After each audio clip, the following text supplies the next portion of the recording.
79వ స్వాతంత్ర దినోత్సవ వేడుకలలో భాగంగా రాష్ట్ర రోడ్ల భవనాల సినిమాటోగ్రఫీ శాఖ మంత్రి కోమటిరెడ్డి వెంకటరెడ్డి గారు నల్గొండ జిల్లా కేంద్రంలోని పోలీస్ పరేడ్ మైదానంలో జాతీయ పతాకాన్ని ఎగురవేసి పోలీసు గౌరవవందనం స్వీకరించారు. అనంతరం జిల్లాలలో చేపట్టిన అభివృద్ధి సంక్షేమ పథకాలపై మంత్రి జిల్లా ప్రజలకు తన సందేశం ద్వారా వినిపించారు. ఈ కార్యక్రమంలో నల్గొండ పార్లమెంటు సభ్యులు కుందూరు రఘువీరెడ్డి, ఎమ్మెల్సీలు శంకర్ నాయక్, నెల్లికంటి సత్యం, నకరికల్ శాసనసభ్యులు వేముల వీరేశం, జిల్లా గ్రంథాలయ సంస్థ అధ్యక్షులు ఎంఏ ఆఫీజ్ ఖాన్, జిల్లా కలెక్టర్ ఇలా త్రిపాఠి, జిల్లా ఎస్పీ శరత్చంద్ర పవార్, జిల్లా రెవెన్యూ అదనపు కలెక్టర్ జె శ్రీనివాస్, అదనపు ఎస్పీ రమేష్, ఏసీపీ మౌనిక, జిల్లా సీనియర్ అధికారులు, మాజీ ప్రజాప్రతినిధులు తదితరులు హాజరయ్యారు.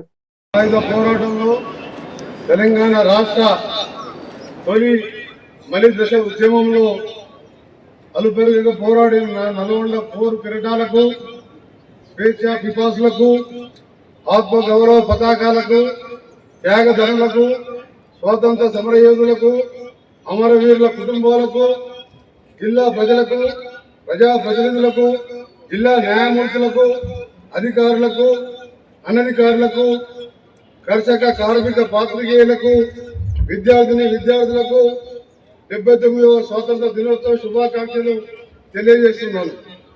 దేశ స్వాతంత్ర పోరాటంలో నవ యువకులు ఉరుకొయ్యలెక్కారు. చెరసాలలో బందీలు చేయబడ్డారు. ఒకవైపు శాంతియుత పోరాటం, మరోవైపు గెరిల్లా యుద్ధ తంత్రాలు, మిలిటరీ ఆపరేషన్లతో బ్రిటిష్ వారితో ఊపిరి సలపని పోరాటాలు చేశారు. ఈ దేశ బానిస సంఖ్యలను పెంచిన ఎందరో పోరాట యోధుల త్యాగబలం మనం అనుభవిస్తున్న ఈ స్వాతంత్రం దేశంగా నిలబెట్టిన ఘనత మన బాబాసాహెబ్ బిఆర్ అంబేద్కర్ గారిది. వారి స్ఫూర్తిని మనమంతా ఆదర్శంగా తీసుకోవాలి. అంబేద్కర్ రచించిన రాజ్యాంగం మూలంగానే మనకు తెలంగాణ రాష్ట్రం ఏర్పాటు జరిగిందన్న సత్యాన్ని మనమంతా గుర్తు చేసుకోవాల్సిన అవసరం ఎంతైనా ఉన్నది.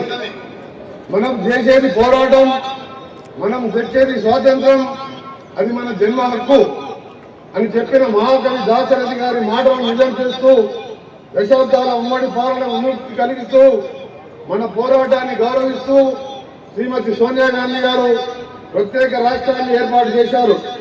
తెలంగాణ రాష్ట్ర ఏర్పాటు ఘట్టంలో శ్రీమతి సోనియా గాంధీ గారికి ఎన్నో ఇబ్బందులు, ఆటంకాలు ఎదురయ్యాయో మీ అందరికీ తెలిసిన విషయమే.